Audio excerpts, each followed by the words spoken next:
ज्ञान बांटने वाले जो लोग हैं वो इसी प्रकार की बातें करते हैं। और रही बात, उनके बातों को बहुत ज़्यादा सीरियस लेने की आवश्यकता नहीं है। यहाँ पे बैठ करके बोलता है कि राम को नहीं, वो कृष्ण को मानते हैं। कृष्ण को वो जानते हैं क्या? ये जानने की आवश्यकता है कि भगवान श्री कृष्ण अर्थात राम, यानी मैं सिर्फ एक श्लोक के माध्यम से बताऊंगा कि राम रामेति रामेति रमे रामे मनोरमे। निश्चित रूप से सनातन में हमारा विश्वास है, और मैं ही नहीं, इस देश में 100 करोड़ से भी ज़्यादा लोग जो हैं वो सनातन में विश्वास रखते हैं। धर्मगुरु की, अगर कोई भी धर्मगुरु वहाँ नहीं जाना चाहते हैं तो उनका विशेषाधिकार है, और हम सभी का सम्मान करते हैं, सब में विश्वास रखते हैं। नमस्कार दोस्तों, आप देख रहे हैं DTW 24 न्यूज और मैं हूं आपके साथ दिव्या पांडे। इस वक्त हम मौजूद हैं बीजेपी कार्यालय में और हमारे साथ बातचीत करने के लिए सुमित शशांक जी हैं। इनसे ही बात करने की कोशिश करते हैं कि आपने सुना होगा कि तेज प्रताप जो है वो बयान देते हुए आ रहे हैं कि उनके सपने में शायद राम जी आए थे, उन्होंने उनको कह के गए हैं कि हम राम उस दिन, जिस दिन 22 जनवरी को प्राण प्रतिष्ठा होने वाला है, उस दिन हम नहीं आएंगे। लोग जो जा रहे हैं सो जाने दीजिए। इस पर आपकी क्या भूमिका है? बिहार को अशिक्षा, बेरोजगारी के गर्त में ढकेलने वाला परिवार है उनका। अच्छा। जंगल राज पार्ट 1 चलाने वाला परिवार है उनका। हाँ। तो इस प्रकार से परिवारवाद को प्रश्रय देने वाले लोग इसी प्रकार की बातें करते हैं। मदरसा में बैठ करके अगर जिन लोगों ने सनातन का ज्ञान अर्जित किया है, उसके सपने में तो भगवान राम तो कभी आ नहीं सकते हैं। फर्जी ज्ञान बांटने वाले जो लोग हैं वो इसी प्रकार की बातें करते हैं। और रही बात, उनके बातों को बहुत ज़्यादा सीरियस लेने की आवश्यकता नहीं है। लालू जी स्वयं जिन्हें सीरियस नहीं लेते हैं, आपने देखा होगा कि बड़े बेटे को छोड़ करके छोटे बेटे को उप मुख्यमंत्री बना दिया गया और उन्हें दूसरा मंत्रालय थमा दिया गया। तो ये कहीं ना कहीं इस बात को दिखाता है कि जब उनके परिवार के मुखिया लालू जी ने ही उन्हें सीरियस नहीं लिया तो राज्य की जनता क्या सीरियस लेगी? मैं सीरियस नहीं लिया, ऐसा थोड़ी है कि उनके बेटे हैं, बड़े बेटे हैं, तो बड़े बेटा का ओहदा एक अलग ही रहता है। ऐसा नहीं है कि उनको लालू जी, उनके पिताजी हैं तो उनको सीरियस नहीं लिए हैं। एक पद तो दिए हैं ना उन्हें संभालने के लिए। देखिए, निश्चित रूप से संपूर्ण बिहार की जनता जानती है क्या हुआ है क्या नहीं हुआ है। ये बिहार की जनता को मूल्यांकन करने दीजिए। रही बात सनातन विरोधियों को, सनातन जो है वो सबक सिखाएगा। 100 करोड़ से भी ज़्यादा हिंदू इस देश में रहते हैं। एक व्यक्ति यहाँ पे बैठ करके बोलता है कि राम को नहीं, वो कृष्ण को मानते हैं। कृष्ण को वो जानते हैं क्या? ये जानने की आवश्यकता है कि भगवान श्री कृष्ण अर्थात राम, यानी मैं सिर्फ एक श्लोक के माध्यम से बताऊंगा कि राम रामेति रामेति रमे रामे मनोरमे सहस्त्र नाम ततुल्यम राम नाम वरानने। यानी जो विष्णु भगवान जो हैं और महादेव स्वयं पार्वती जी से कहते हैं कि राम नाम विष्णु सहस्त्र नाम के तुल्य है। अर्थात विष्णु अर्थात माधव, माधव अर्थात भगवान श्री कृष्ण अर्थात राम। यानी जिस राम नाम में राधा और माधव दोनों निहित हैं, उस भगवान रामचंद्र जी के खिलाफ जो लोग आजकल प्रसार करते हैं और उनकी पार्टी में बैठे हुए हैं, उनके खिलाफ वो क्यों नहीं कार्रवाई करते हैं?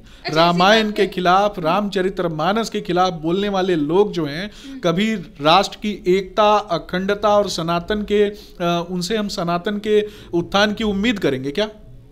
तो अच्छा ये बताइए, आप बोल रहे हैं उम्मीद करेंगे क्या सनातन के या करके, तो ये बताइए आप सनातनी धर्म को मानते हैं ना? सनातन धर्म को मानते हैं? देखिए, निश्चित रूप से सनातन में हमारा विश्वास है, और मैं ही नहीं, इस देश में 100 करोड़ से भी ज़्यादा लोग जो हैं वो सनातन में विश्वास रखते हैं। इसी पे हम आपसे सवाल करते हैं, आप जब सनातन धर्म को मानते हैं और विश्वास रखते हैं तो कहीं ना कहीं ये बताइए कि जो सबसे गुरु माने जाते हैं, जो कि बहुत अच्छे गुरु अभी हैं, वो वहाँ पे मौजूद क्यों नहीं हो रहे हैं? जिस 22 जनवरी को प्राण प्रतिष्ठा के तौर पे वहाँ पे क्यों नहीं जा रहे? वो बोल रहे हैं आधा अधूरा मंदिर का कौन प्राण प्रतिष्ठा करता है, कौन उद्घाटन करता है? मोदी जी पागल हो गए हैं, हम नहीं मौजूद होंगे। देखिए, ये बात किसने कहा है वो मैं नहीं जानता। आदरणीय प्रधानमंत्री नरेंद्र मोदी जी के विषय में इस प्रकार की बातें जो हैं वो कभी इस देश का कोई भी व्यक्ति जो है वो बर्दाश्त नहीं करेगा। परंतु मैं इतना बोलूँगा कि सनातन को मानने वाले जो लोग हैं, जो सनातन में विश्वास करने वाले लोग हैं, वो निश्चित रूप से वहाँ जाएंगे। रही बात धर्मगुरु की, अगर कोई भी धर्मगुरु वहाँ नहीं जाना चाहते हैं तो उनका विशेषाधिकार है, और हम सभी का सम्मान करते हैं, सब में विश्वास रखते हैं, और धर्मगुरुओं का सम्मान निश्चित रूप से हम करते हैं।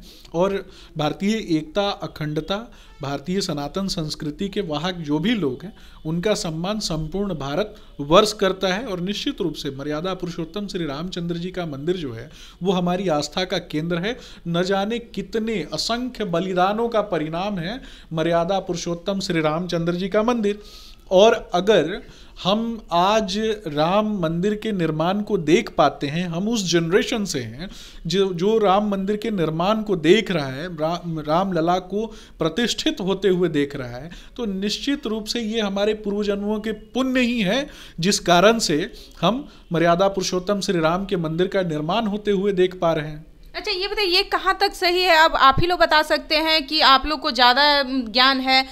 सर, जो लोग ज़्यादा ज्ञानी है, गुरु लोग, जो ब्राह्मण लोग हैं, वो लोग वहाँ क्यों नहीं जा रहे हैं, मौजूद क्यों नहीं हो रहे हैं? बोल रहे जो ढोंगी करता है, जिसको अच्छे से पूजा पाठ करने की ढंग नहीं है, वो लोग ही बस वहाँ मौजूद रहे, उन्हें ही बुलाया गया है। देखिए, इंडी अलायंस के लोग, भी वहाँ इंडी अलायंस के लोग जानबूझकर दिग्भ्रमित करने वाली बातें करते हैं। इंडी अलायंस के जो लोग हैं वो सनातन विरोधी बातें करते हैं। अब सनातन का ज्ञान उदयनिधि स्टालिन से तो लेना नहीं पड़ेगा हमें। सनातन का ज्ञान ऐसे लोगों से, महबूबा मुफ्ती तो सनातन का ज्ञान नहीं देगी हमें, तो मदरसा में बैठ करके सनातन का ज्ञान अर्जित करने वालों से हमें सनातन का ज्ञान नहीं चाहिए। रही बात अगर भारतीय जनता पार्टी की विचारधारा की और देश की एकता अखंडता के लिए विश्वास रखने वाले 100 करोड़ से ज़्यादा हिंदुओं की, तो प्रत्येक धर्मगुरु भी कहीं ना कहीं, हमें धर्मगुरुओं का भी आशीर्वाद है और इस देश में जो हजारों हिंदू माता बहन जो हैं और हिंदू समाज जो है, सनातन समाज जो है,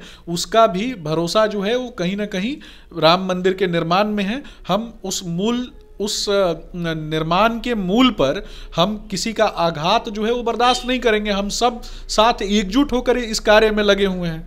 चलिए, देखिए हमारे साथ सुमित शशांक जी थे। इनकी बातों को आप लोगों ने सुना कि कहा इन्होंने कि जैसे कि तेज प्रताप यादव ने बयान दिया है कि राम जी उनके सपनों में आए थे और उन्हें कह के गए थे कि हम नहीं आएंगे। लेकिन इसी पे बात हम किए तो बताया जा रहा है कि उनके घर के मुखिया जो लालू प्रसाद यादव जी हैं, जब उनके घर के मुखिया उन्हें कोई इंपॉर्टेंस नहीं दिए तो बिहार की जनता उन्हें क्या इंपॉर्टेंस देंगी। ऐसी तमाम बातें करते हुए नजर आए हमारे साथ। आप लोग तमाम खबरों के लिए बने रहे, तब तक देखते रहिए DTW 24 न्यूज। धन्यवाद।